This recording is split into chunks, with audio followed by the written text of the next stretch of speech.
Alrighty. Hey guys, and welcome back to Kingdom Hearts 3. This will most likely be the last episode, and it won't be that entertaining, except for some reveals in the plot. So I'm going to read the secret answer reports. I should have done this in the last episode, but the last episode was long enough, and I didn't exactly want to cut it up, because I've already done the finale, so if I were to cut that up into multiple episodes, it'd be like, oh, he's finished the story, but he's still uploading the series. That's a little weird.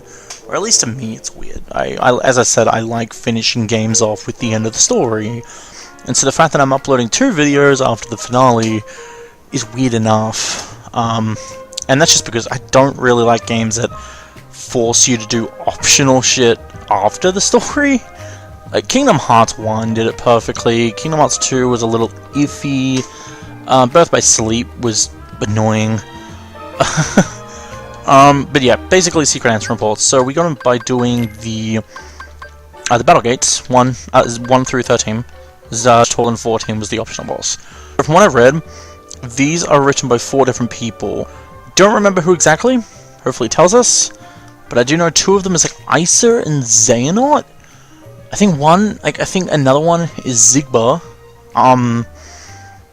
And then another one I forget. So let's read them. Recollections. This is secret report number 1. Am I alive? I work in a... I love how the cheery Toy Story music is on in the background. Whoops. I work in a cell, alone until the researchers came with their tests and their prodding to uncover my identity. I had no answers to offer them. 4 friends and a key. That is the sum total of my memory. I could not even recall my name. I was simply called X there. My only solace was the time I spent talking with the 2 boys who would visit from time to time. One day a man came to me from the prison.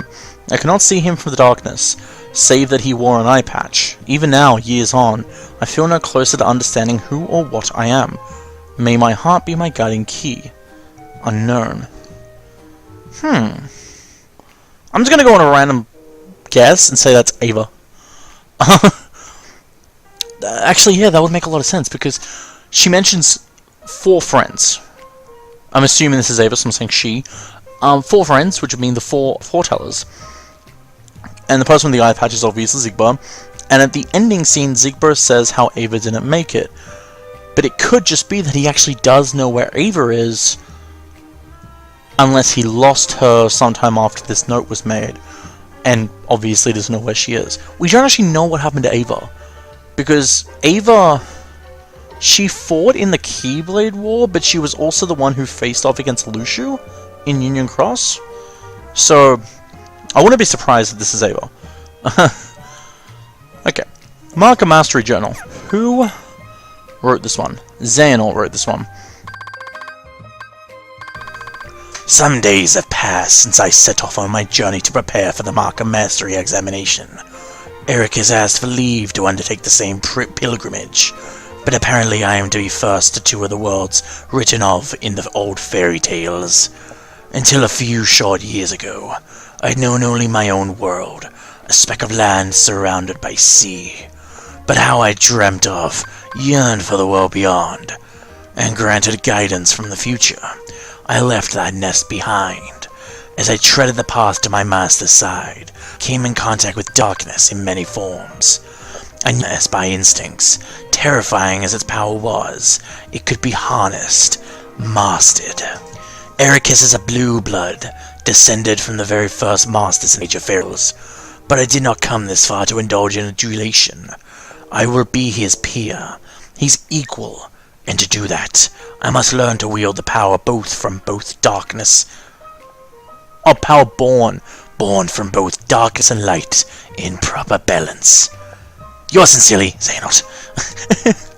Okay. This one's also by Xehanort, got it. Experiment of the Heart, Notes on Subject X, Excerpt 1. Subject was found in the central square shortly after dawn. Female, approximately 15 years old. After 7 days of observation, she spoke her first words, but could not provide a name. Subject exhibits signs of profound amnesia, and displays concern about which world this is. Her words suggest that she departed her home world with others, though she cannot recall the names of her erstwhile companions. All efforts to explore those memories have met with a rejection response. I'm only now just realizing that this isn't Old Man Xehanort, this is Xehanort, but meh, I'm going along with it. After his initial experiments on me, Ansem the Wise ceased his research into the heart, his hands stayed by some fear I cannot fathom. Yet this new subject is like me, devoid of memories. She is the perfect soul upon which to continue my master's work. She too could benefit from it. By traversing the heart, we have a direct path to memory. I myself have begun to claim my lost past, thanks to these very experiments. Who is she? Whence is she? These are questions no scientist could ignore. In the words she muttered, "May your heart be your guiding key." Yeah, it has to be Ava. Unless there's another girl we didn't know of, but I don't see how that could be a plot twist if we don't know her. Okay. Except 2. Subject's memories have not returned, and our conversations remain less than lucid. What gleaned evoke a bygone world, like one out of fairy tales. As improbable as it seems, the question may not be where she came from, but when. If she truly has crossed through time, the prospect of probing her heart is all the more compelling. My pilot studies used a handful of subjects, but none possessed the fortitude to endure them. Ultimately, all suffered mental collapse. I knew it would be heavy blow to lose a subject as unique as she. Oh? So, she ended up dying or something? Mental collapse. Upon discovering the tests I've been conducting, my master demanded that I cease my work immediately and destroy all research I've compiled. Worse still, he ordered the release of my remaining subjects. She is gone. Oh, so she didn't die, okay. Where is Subject X now? Has wise Master Ansem hidden her away? Whatever the case, I will not be deterred. I will take her place as the first subject in the grand Was this an experiment to become nobodies, maybe? Okay. Okay, this one's by Syax. This will be an easier voice. Memoirs, Excerpt 1. The castle was a wonderland to us children. Within its walls, Ansem the Wise conducted his research, and the fruits it bore allowed everyone outside to live in peace and happiness. That alone was enough to stoke our interest, though not all of the rumors that escaped its walls were so benevolent. By night, the muffled sounds of human wails emerged. There was talk of dangerous human experimentation. Lei and I couldn't help but hatch our plot to steal inside and sate Alkim. The two who had stood guard at the gates were researchers themselves, even though you wouldn't think it to see them. Massive and barrel-chested as they were. Oh, so hot and claw. Oh my god, I can't rub them. Oh no. It proved one not easily cleared. Oh, and slipping past that duel was only the first hurdle. It proved one not easily cleared. We were found and tossed out on our ears time and time again. On the day we finally secured our entry, we descended the long spiral stair at the heart of the castle to find a dark space below it, lined with cages. There wasn't light enough to see if they were inhabited, and we were in no position to call out to any occupant in. Yet we could feel it, a definite presence, there in the black. Terror washed over us, but not the terror we know.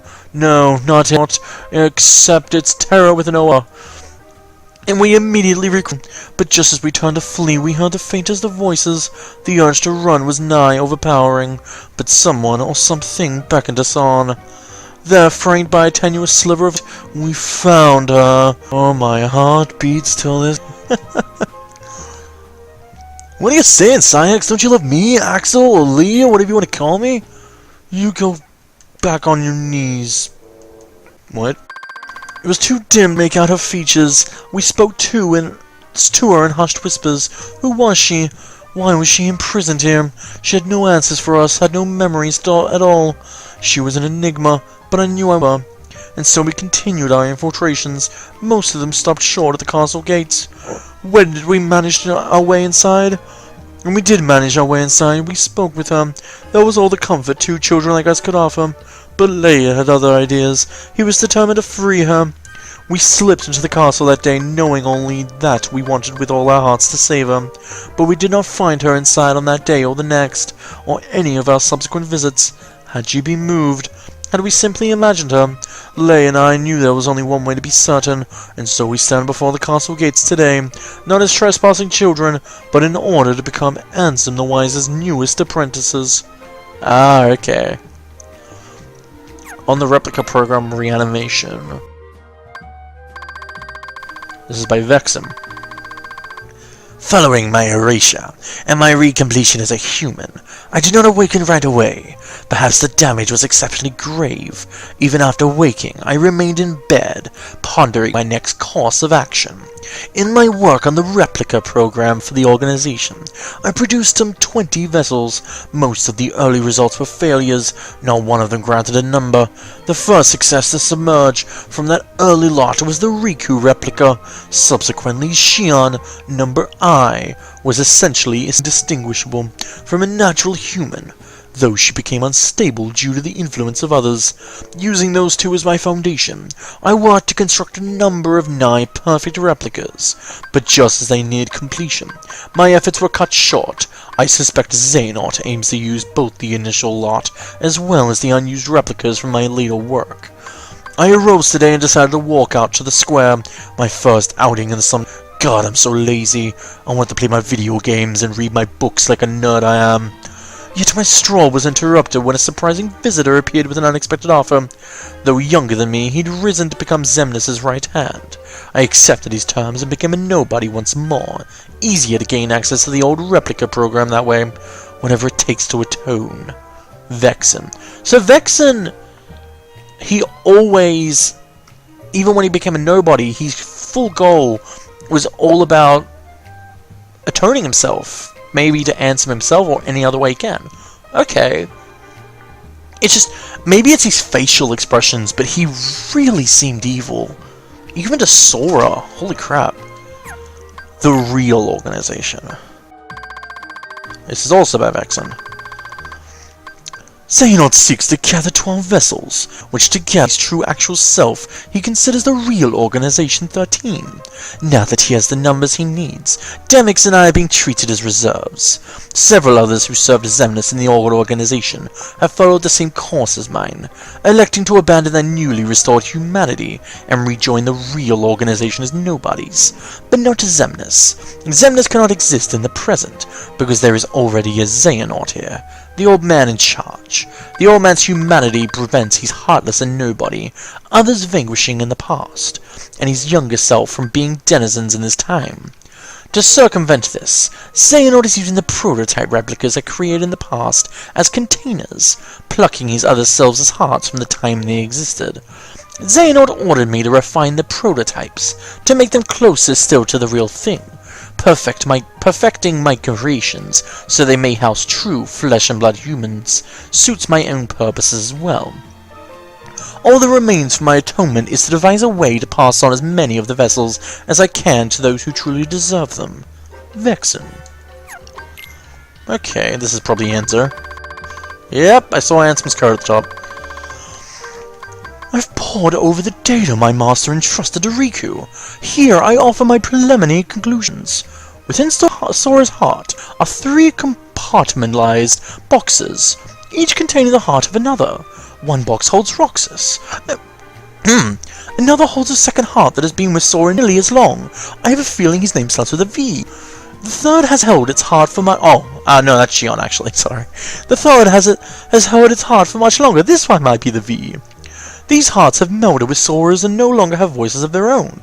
Any attempt to mechanically extract them could prove as dire for Sora as what caused him to become heartless in the first place. First, a vessel for each heart must be readied, then a spark of some sort is required to induce its waking. Obviously, the ideal solution is to restore each heart to its own body, but whatever the case for the 2 unknown individuals, Roxas possesses no such thing. The same is true for Namine, who we believe resides in Kairi's heart. Still, if alternate bodies can be secured for them, all their hearts require to be awakened is that spark, people they cared for and who cared for them, who can show them the way. Complete and perfect digitalization of the heart is impossible. We can only hope to partially reconstruct it. Thus, I see no way forward but to extract the hearts we so desperately need directly from within Sora. Fortunately, the data stored in Twilight Town contains a near-perfect record of the memories of those who lived there, and for Roxas and Namine especially, this is crucial. Enzo. And subscribe. This is probably Enzo. Well, I'm just gonna quickly check. Yes, it is. As for how to contain their hearts, the only conceivable option is the replicas. If we transfer in the digital memories from Twilight Town Archive, the replicas should be able to reconstruct each individual's human appearance, with near-perfect results. Then their hearts need only the right spark to wake them, so they may find their way out of Sora Kairi into those newly made bodies. The replica program is truly revolutionary, but it was incomplete at the time of the old organization's dissolution. Without Evan, how are we to further the research? We need at least 3 replicas, one for Roxas, one for Naminé, and one for the unknown stowaway within Sora's heart. That's weird, because he clearly specified how there was 3 people inside Sora, besides Sora himself. Why didn't he bring up that one? He brought up Roxas and I assume Xehanort. But this acts like he already knows that it's Vexen, and thus Vexen has a body of his own. But he doesn't know that, so shouldn't he bring up a thumbnail? Errors in the thing. These are different quandaries, but as I worked through my master's data, I found myself remembering the taste of ice cream. When I was a boy, he would bring me some when we took walks together. There will be time to regret my betrayal later. For now, my focus must be on restoring Roxas and Naminé, proving my master had good intentions. Okay, observations. This is unknown, so it's probably the girl again. Oh, no, this is Zigbar. This is Lushu. Because it's saying how I will pass the Keyblade to one of them. Wait. Yeah, this is Lushu. He's talking about the new 5 leaders. Not the foretellers, but the new 5 leaders. I've seen it. Wait, what was Zigbar's voice again? As if. Yeah, this voice. I've seen it through. The Keyblade War unfolded exactly as written on the last page. Now, the Keyblade the Master entrusted to me must be bequeathed to another. 5 Union leaders have been chosen from the surviving dandelions. I will pass the Keyblade to one of them, and then continue watching the future unfold. Yet it seems that someone has pulled the old switcheroo. One of the 5 is an imposter. Someone the Master did not choose. They represent a virus in the program he so carefully wrote. The virus has begun a strange undertaking. A reckless plot to allow the 5 to escape into another world line. Surely such a thing can't be possible. We're talking about the same trick that allowed the dandelions to transfer to another world lines after the Keyblade War. But these children are no masters. They haven't the means, unless of course a certain lady of magic summoned here from the future more than I do. The whole Union Leader thing was supposed to be by the books. Are these new event phase in the Master's grand plan? So, there's a Union Cross cutscene where it's about Maleficent and there's this other person who calls himself the Darkness. And he's basically talking to Maleficent saying how did she expect no one to know she was from the future? That was most likely Lushu? It's weird because you could get that confused because Vanitas said the Darkness. He chose that path, so it could be Vanitas. But Vanitas wasn't around during that time. Oh my god, I'm thinking now. During the time of Union Cross, which is the time that cutscene's based in, with Maleficent and the Darkness, Ventus still has Vanitas in him. What if it was him? No, well, that makes sense. I'm only saying that because Vanitas calls himself the Darkness, so who's to say that Ventus, with the Darkness still inside of him, also goes by those rules? Does he have more darkness than light inside of him, and thus he calls himself the Darkness? I want to believe that, because that would be really plot twisty. But it's most likely just Lushu. It's most likely Lushu talking to Maleficent. It's probably just that. Yeah. Now, I remember from one of the most recent Union Cross cutscenes, there was 2 uploaded after Kingdom I watched them. Brain, one of the 5, says how he will become a virus in the system. And right here it says they represent a virus in the program. Could it be Brain? But I feel like that's basically shouting that it's Brain. I don't know. Anyway. Even on a wild line with no Keyblade War, peace is but a dream. In the absence of us and our master, a darkness arrived, one that shall surely lead the world to yet another demise. Amid the chaos, I bequeathed my Keyblade to one of the Union leaders, just as the master instructed. I watched as the 5 was sent to another world line, at no small cost, ensuring the line of Keyblade warders will live on. And now Keybladeless, I must depart this land to fulfill my final task. This means casting my own body aside, and sojourning my hardened vessel after vessel, as long as but I will continue gazing upon each passing era, one onto the next. In time, be it years or decades, centuries or millennia, I will meet the 5 once more. Somewhere in this cyclical history of bequeathings, a chosen one will appear and reenact the Keyblade War. When this scapegoat arrives and takes my Keyblade in hand, that will be the time to take the stage and finish my role. The lost masters will awaken. Ah, I see. So Xehanort actually earned the Keyblade.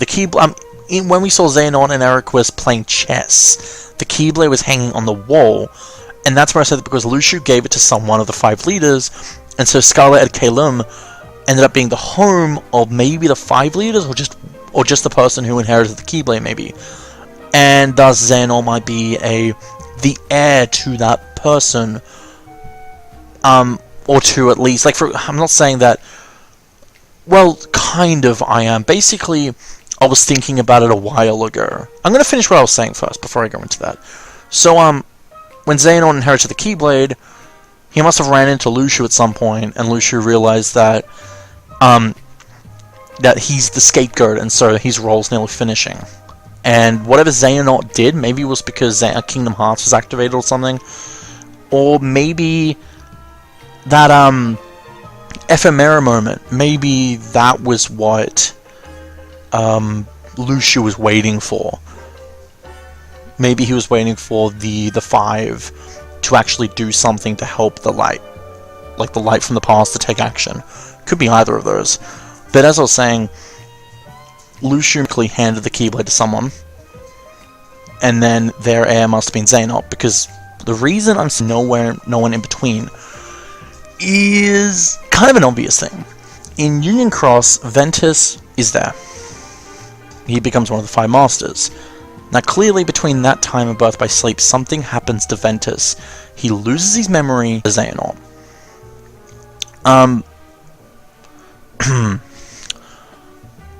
So that must mean that there's a very little time gap between Birth by Sleep and Union Cross, but that can't happen because Lucio hasn't given away the Keyblade yet by the time of Union Cross. Ventus, though, looks just like he does in Birth by Sleep. Birth by Sleep, he looks so young, but he's not a baby in Union Cross. He's like the same age, I believe. So unless Ventus has some kind of forever eternal youth thing on him, it just doesn't make sense, because the reason it doesn't make sense is because after Union Cross, Xehanort either hasn't been born yet, or just hasn't become the heir to the Keyblade yet. Because as I said, Lucio hasn't given away the Keyblade. Yet, in Birth by Sleep, where Ventus still looks young, Xehanort's an old man. So, I don't get it. I don't get how time works in this game. That's probably one of the plot twists, like, maybe Ventus was casted forwards in time? Maybe? His body and whole? Or maybe Ventus is a replica and he looks like his younger self. I don't know.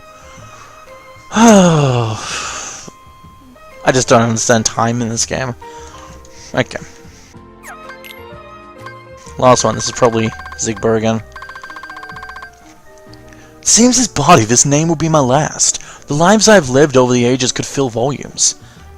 But for now I must focus on what matters most.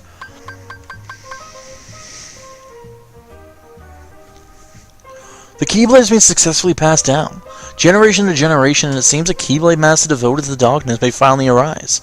I have watched over the course of events from a distance. Perhaps the time has come to intervene. I need only play the role of Aetherius of the Keyblade's power. Desirous. I'll don the mask of his ally in order to keep watch over my Keyblade from close by. The gazing eye, Keyblade forged from the eye of the Master of Masters, master to me, as I have to out through it he can see the future, all that will ever come to pass, spanning the ages and body after body, life after life. I already had dinner. I had the pie, remember? Nah, I didn't. I wasn't that hungry. Spanning the ages and body after body, life after life, my task has become to keep vigil over the eye as it passes from hand to hand. It has been a long time, longer than I can express. But now at last the Keyblade War has begun, and Kingdom Hearts will open, a true and complete Kingdom Hearts. Born of the clash between darkness and light, I will soon be reunited with my old companions, and in that moment, my long vigil will reach its end. He return. Yeah, I remember now. I remember. Oh, that was that Aced's plan? No, it was Gular's plan. It was Gular's plan to activate Kingdom Hearts, which would force the Master and Masters to come back.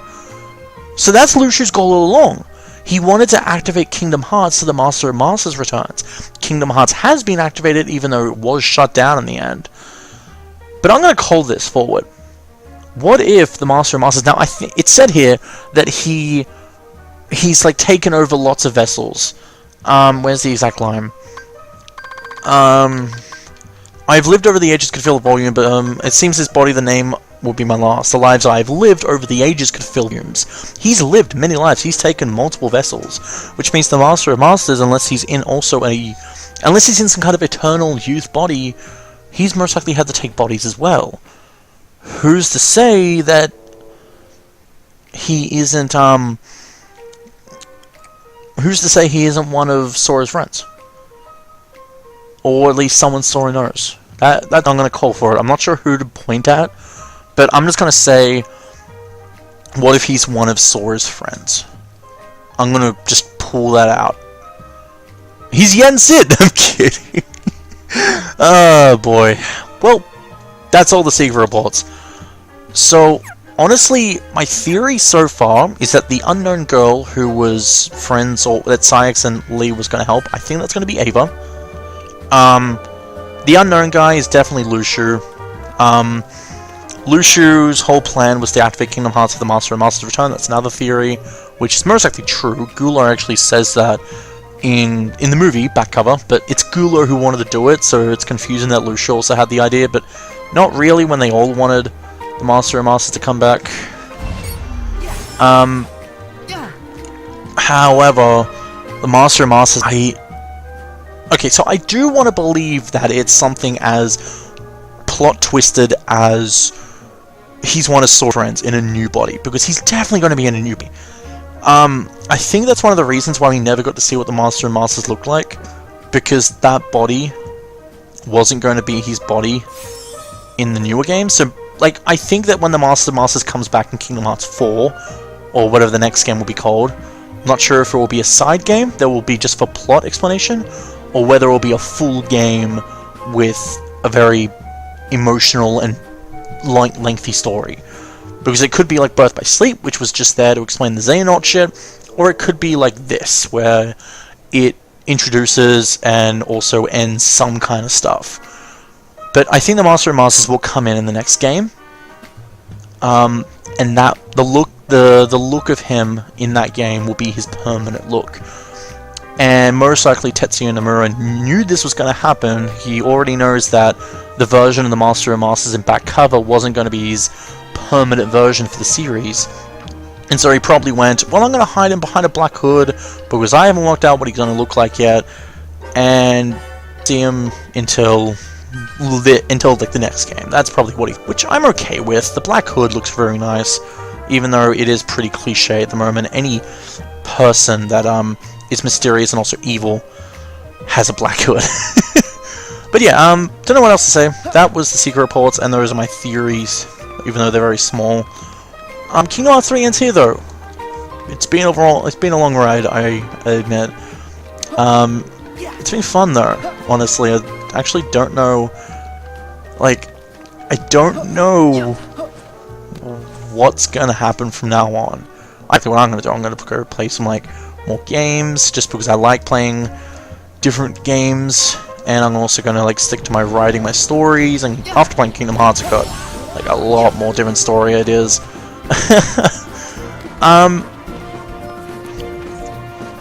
Okay, that was weird.